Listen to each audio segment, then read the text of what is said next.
Okay, welcome everybody. Welcome to this GGP-Connect webinar. My name is Aart C. I'm the director of the Generation and Gender program, and I'm joined here by Vitenis from the Central Hub and Recur also from the Central Hub. Today, we're delighted to welcome Aart Liefbroer, who is professor at the Dutch Demographic Institute, NIDI, and is the coordinator of the Dutch Generation and Gender Survey. It'll be wonderful to hear about the implementation of the GGS in the Netherlands and a sneak preview as to how the phase one has been going on. But before we officially start, let me remind everybody to ask your question in the Q&A. And one thing we're going to do right now is to invite all of you to join as panelists, which means that you're going to be visible on the screen. If you don't want, then don't accept this invitation and stay as attendees. But we think that this is a good way to foster a sense of community, since it's called the GGP-Connect webinar. But without further ado, I'd like to again welcome Aart and pass the floor to you for a presentation of about 20 minutes. Aart, it's all yours. Thank you. Well, thank you very much, Anne, for this invitation to present the work we're currently doing on the GGS phase one in the Netherlands. I'm going to start sharing my screen in order to allow you to see my PowerPoint slide. So it's now been shared. Yes. So it's about recruitment strategies that we have been using and that we have been testing in phase one of the GGS-NL. And work on this has been done by my colleague Jules Henkens at NIDI, myself, and Arike Rijke, who is the liaison officer, you could say, from the Central Hub, helping us in collecting the data in the Netherlands.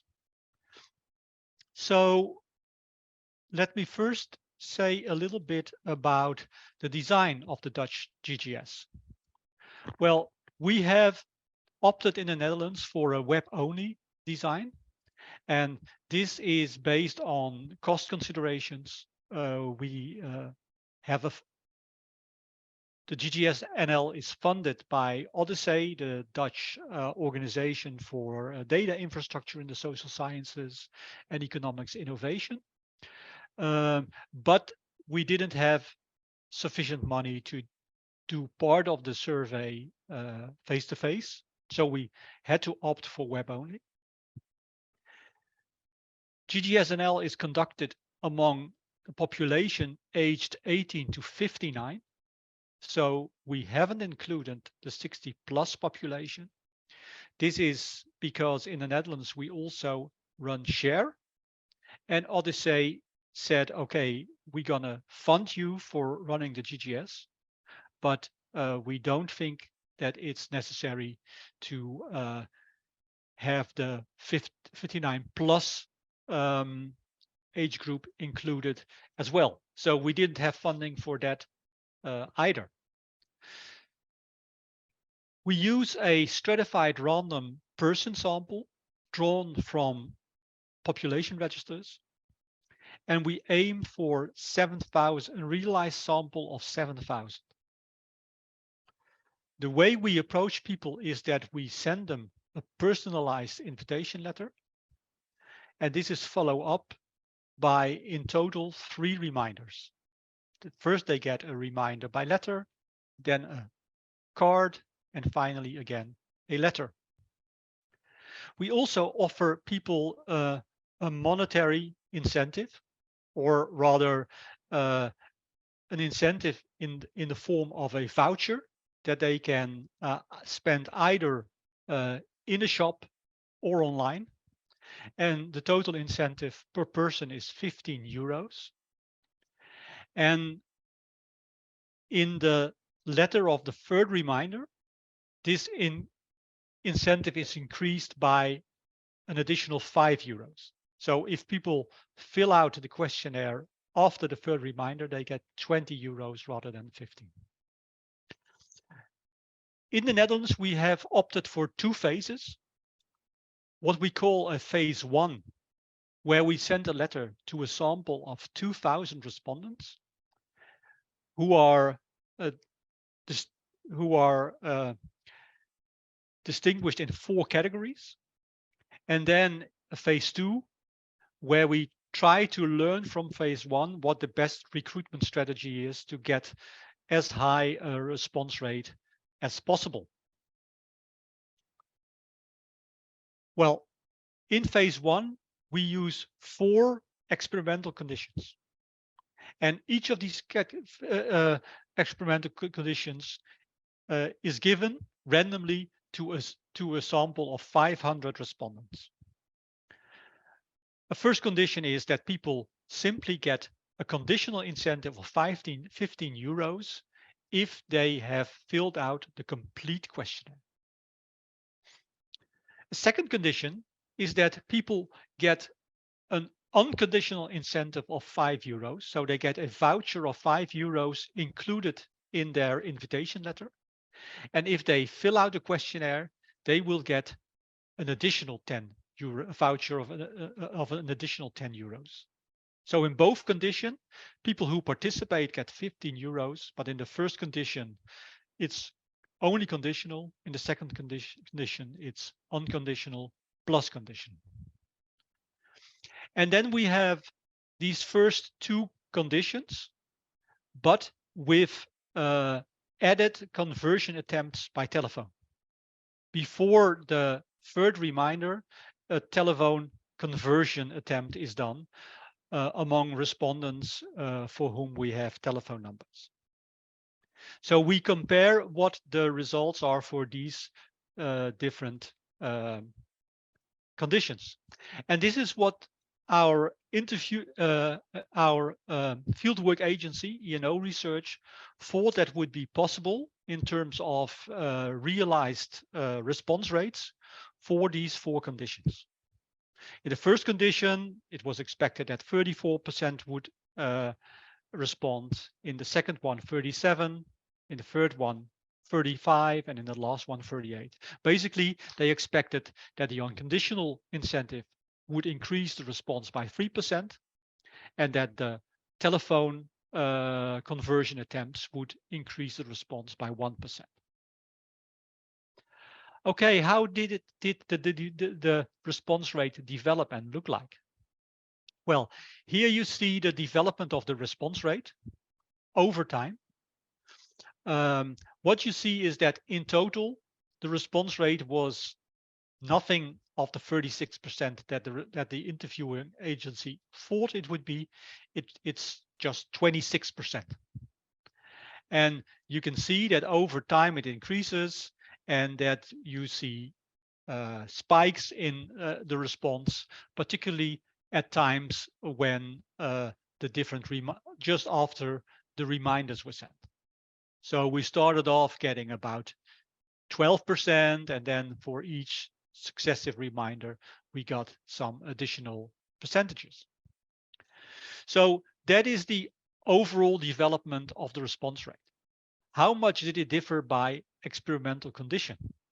Well, I'm first going to show you what the difference was between the people who got the only the conditional incentive of 15 euros and the group who got the unconditional of 5 euros plus the conditional one of 10. Here you see the results.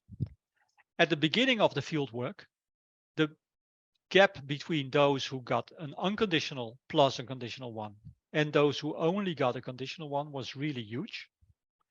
But over time, you see that the gap is decreasing. And at the end, the difference was just about 3 percentage points. 25 versus 28, you could say. What was the impact of telephone conversions? That's visible in this picture. The red line is the experimental group who did not get any telephonic conversion attempts. And the blue line is the group that did get the telephonic conversion attempts. And what you see is that the differences between the two groups were relatively small. Telephonic conversion started around this period. And at first, it seems that it had some kind of impact. But at the end, you see that the difference between about here and about here are about the same. We tried to analyze the data in different ways. Our conclusion was that telephone conversion didn't help. And there can be different reasons for that, and we can come back to that in the discussion, but it didn't really make much of a difference. So what did this imply for the 4 different experimental categories? Overall, like I said, the response rate was 26%, so about 30% lower than expected, 10% lower than expected. The group with the conditional incentive had a response rate of 25%. Those who got unconditional and conditional, 28. Those who also got conversion attempts and conditional, 23. And the final group, 27. So the differences were not very large. They were 3% at best. So what in terms of preliminary conclusions, what are our preliminary conclusions? First of all, clearly the response rate was lower than expected by the fieldwork agency. Secondly, like I said before, telephonic conversion didn't seem to matter much.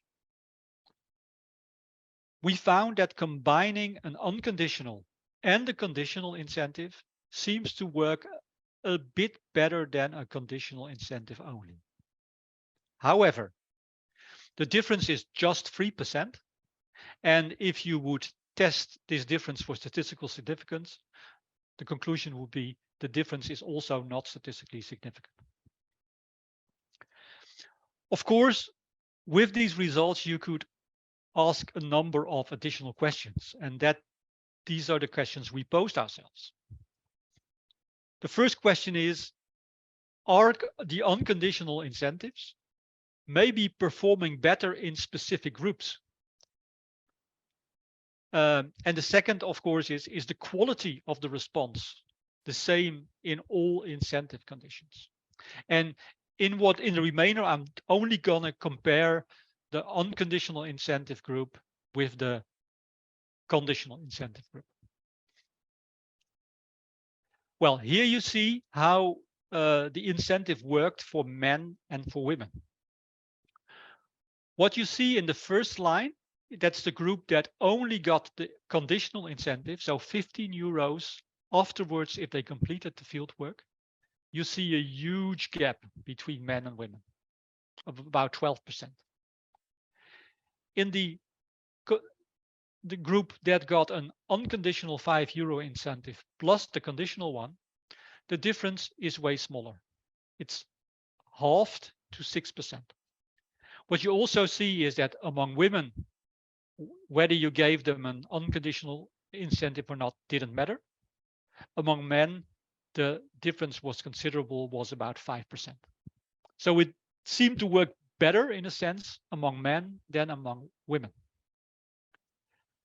The other thing we looked at was differences by region. In the Netherlands, the western part of the country is by far the most densely populated part. And then you have the north, the east, and the south that are less densely populated.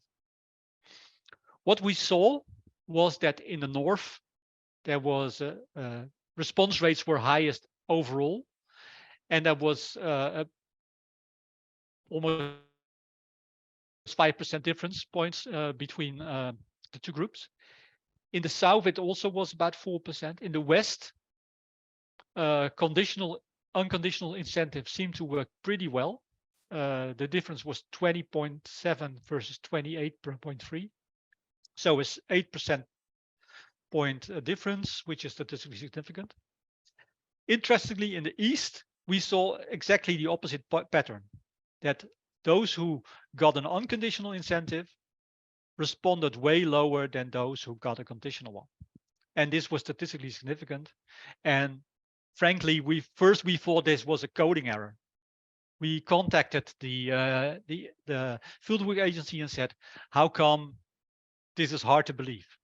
But they checked everything and it's not a coding error. This seems to be the results in this phase 1.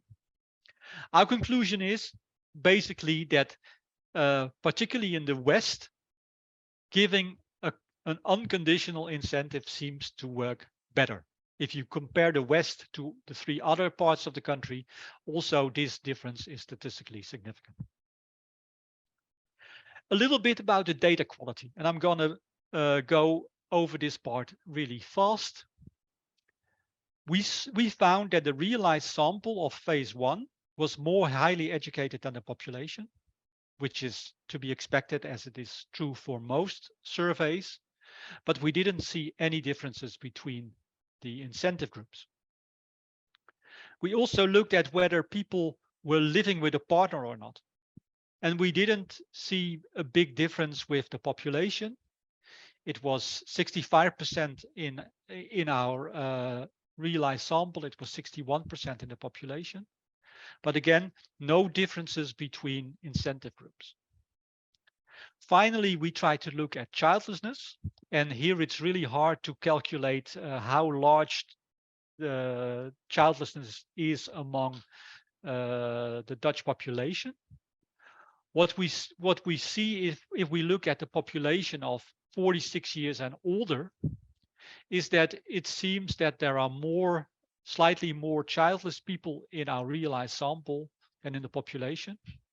It's 31% versus 28% for men, and it's 24% versus 18% for women.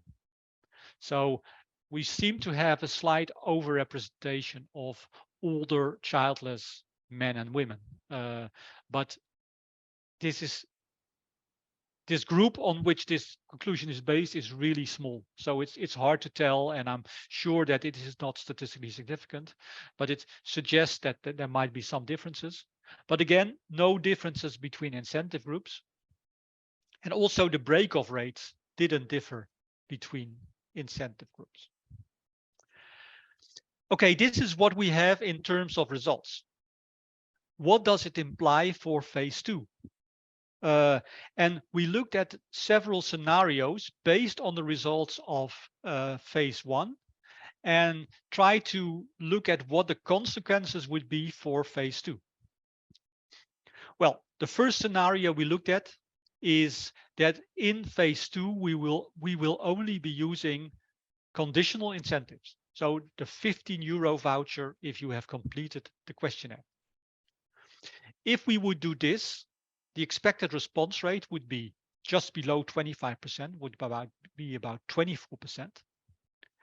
And the expected total number of responses, we already now have 520 respondents.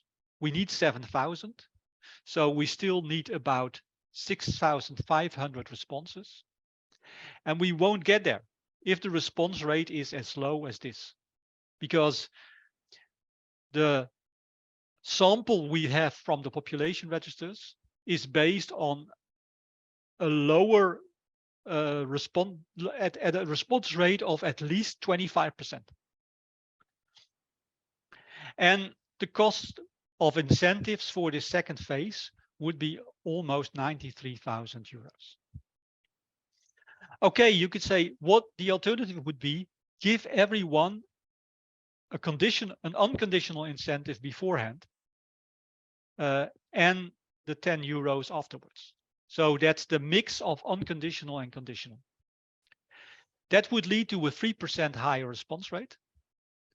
We would get the 6,500 responses that we need, but the cost would be, in terms of incentives, would be much higher. It would be about €177,000 rather than €93,000. So almost a doubling of the cost of the incentives. Then there is a third scenario. We saw that men reacted much more to an unconditional incentive than women. So why not only give the unconditional incentive to men? If we would do that, it would probably give us the same kind of response rate as if we would give the unconditional incentive to everyone, because women don't react to the incentive. We would also get all the responses, and the total cost would be way lower. It would be 122,000 euros. So almost 55,000 euros lower than if we would send everyone an unconditional incentive.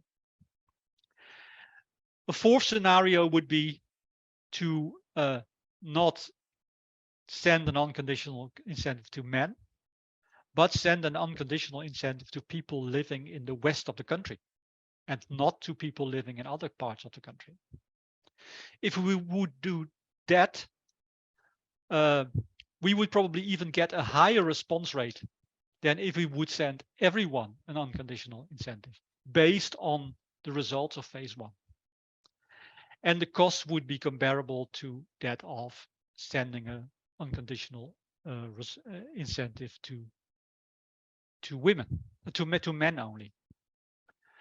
What we did is that we discussed these scenarios with our funding agency.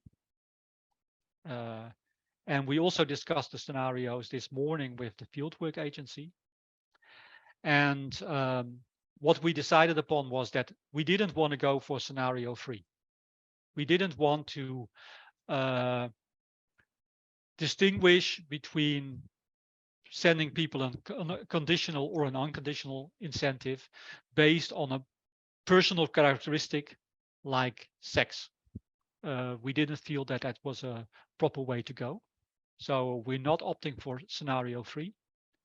We probably will be opting for scenario 4, because there we distinguish people on what you could call a kind of context variable, whether they live in the West or in the rest of the country.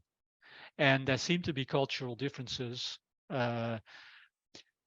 What scenario 4 would also imply is, of course, that people who participate get exactly the same amount of money, irrespective of whether they are in the conditional or in the unconditional condition. In both instances, if you participate, in the end, you will get 15 euros, an incentive of 15 euros. The only difference, of course, is that people in the West who do not participate would end up having 5 euros, which is a pity, of course.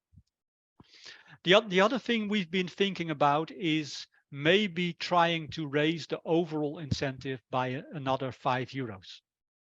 If we would go for scenario 4, we probably would have room for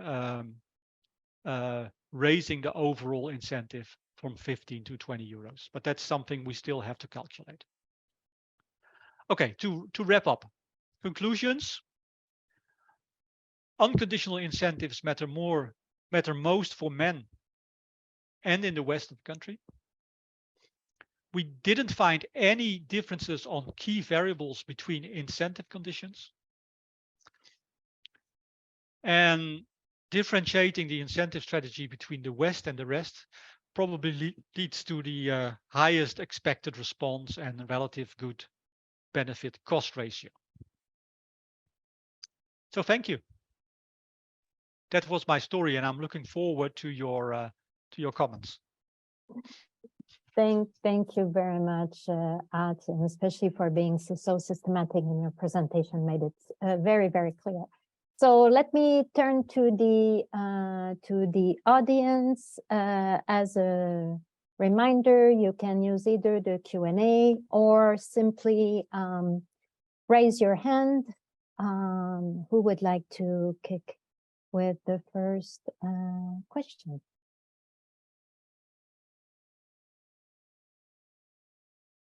If not, maybe I can start and people can think about their question in the meantime. I was intrigued by your attempt, the attempt of the survey agency to phone people, because that's something that very few countries have used that, so it's an interesting strategy. Could you say a bit more? I think you mentioned that you said for those for whom we had phone numbers, so it's suggested that it was not for everybody that there, and especially, is it people for whom you had a so-called fixed line cellular number to reach people? Can you say a bit more? Yes, I'll about try that? to say a bit more to append to what I'm saying, because she's also been looking into this. Clearly, all to say, I think for about 700 of them, between 700 and 750, some kind of telephone number was available. And obviously this of course expensive strategy to try to phone people. So yeah, well, disappointing in a sense. Yeah, what we also did was we simply compared how many responses did we get in both conditions after telephone contacting was started, and the number of respondents that we got in was basically the same, irrespective of whether people were in the telephone condition or not. So in whatever way we looked at it, we didn't really see any kind of effect of telephone conversion. But it was done quite late, of course, in the fieldwork. I don't know if it, after, around the same time as a third reminder was sent. So good. Grace from Southampton has a question. Yes. Thank you so much. It's been a really interesting presentation. I was interested in the telephone conversions as well. I was wondering about what exactly was said on the telephone, and I was wondering whether you got any interesting anecdotes, at least, of why. Did they say why they were not doing it? Because I was wondering if it was age 18 to 59, they might be quite busy people, perhaps, and maybe that's why they didn't want to do it. And also, I was just wondering, what are your thoughts when you were discussing the difference in the expected and realized response rates? Like, why did the survey company expect it like 34%, but we only got 25%? Like, what is the at least thoughts behind that? Because that's really interesting. And yeah, it is a real shame that the telephone conversions didn't work so well. And 4 phone calls, it sounds like quite a lot as well. So I was wondering if it sounded like people were saying yes so that they could put the phone down and then not finishing the survey. Well, we posed the same question to the fieldwork agency this morning. Why didn't you get to the 36%? And they had quite a bit of trouble in answering the question. And I think what their best guess was why response rate was lower is that they said, okay, well, we have quite some experience with web surveys, but this one clearly is much longer than most of them, and so it's a lengthy one, and maybe we underestimated what that would do with people's willingness to participate. And they also said, well, given the length, which was estimated to be about 50 minutes, and we also mentioned the 50 minutes in the introduction letter, people might have had the feeling that a 15 euros reward, so to say, might be a bit on the low side. If you think about, for instance, the European Social Survey, which has a interview of about comparable length, in the Netherlands, we use a 20 euro incentive rather than a 15 euro incentive. So that was a key reason. And what we said is, okay, we want to check at least to what extent this 50 minutes is correct. And so we are based on the data from phase 1, and we're going to look at how long the questionnaire, well, what it took on average, or what the median is in terms of how long the questionnaire took, and whether this 50 minutes is correct or maybe lower. Let's hope so. And then we're going to change this. The other thing is, okay, if they reach people, they did try to figure out why they would not participate. Some people said, well, the topic doesn't really appeal to me. Some people said, we don't really know what NIDI, the Netherlands Interdisciplinary Demographic Institute, that is responsible for the survey, and which is mentioned so in the letter. We don't really know what it is. So the fact that sometimes a research institute is a bit less known than, for instance, a university, might make a bit of a difference. And some people actually said, well, we think that the questionnaire is too long. I'm not going to spend 50 minutes on it. So these were the kind of anecdotal kind of reactions, feedback that the people at the phone got. Thank you. That's helpful.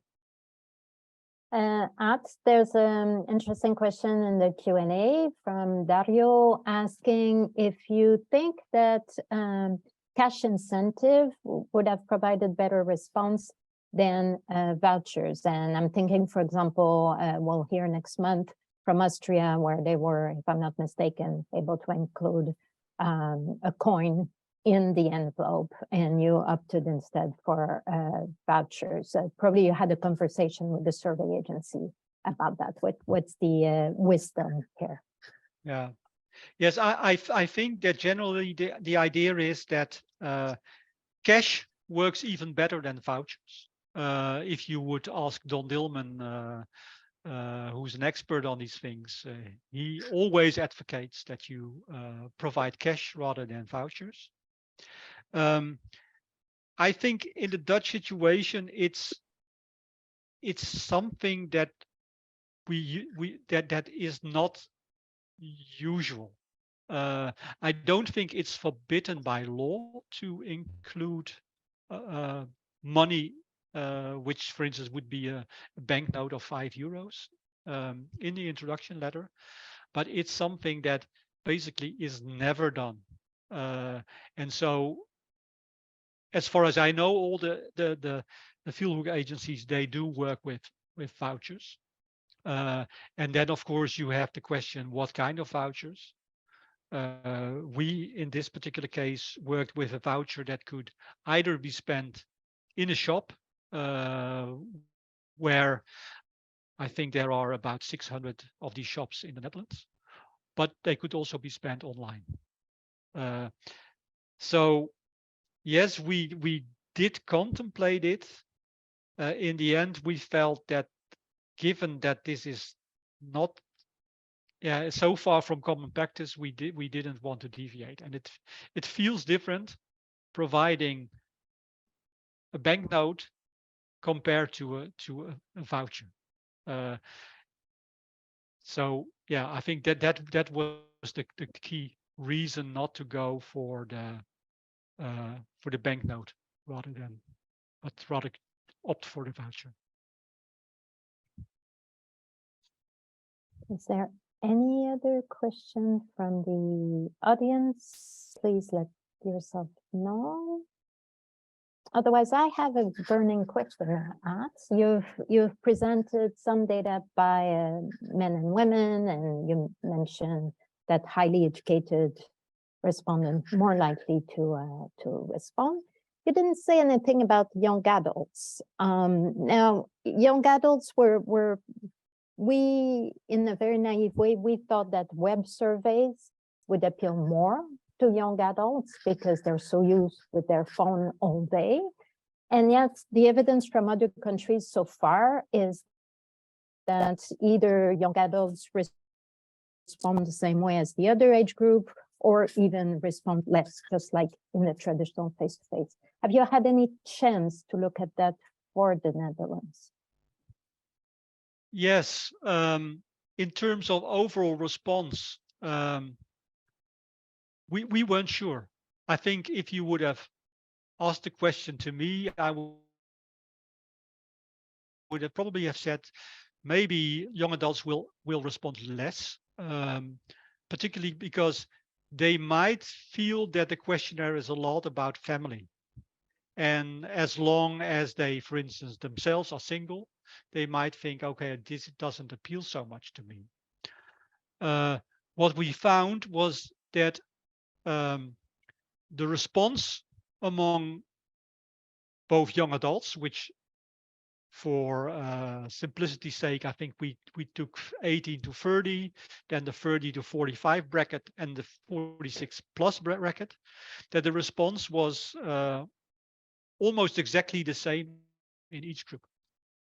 So we didn't see any differences in response rates among these three groups of early adults, well, the group who are in the key kind of young children families, and those who were with older children, or maybe with children that already had left the home, which was surprising to us in a sense. But also, I have to admit, I was a bit happy that at least on the point of age, we didn't see differences in response, which were very clear between men and women and between the west of the country and the rest of the country. In terms of response to incentive, we also didn't see any differences. It was not like this that young adults were more inclined to respond to the unconditional incentive upfront than the other age groups. So basically, it felt a bit like age was the only thing when nothing eventful was happening. Oh, thank you for that. I feel like this is such a lot of information there. I will be encouraging you, I think, to summarize all of these insights into a technical paper. That would be most useful. Colleagues, any last question? I'm looking at the attendees, the panelists. Any last remark? No? If not,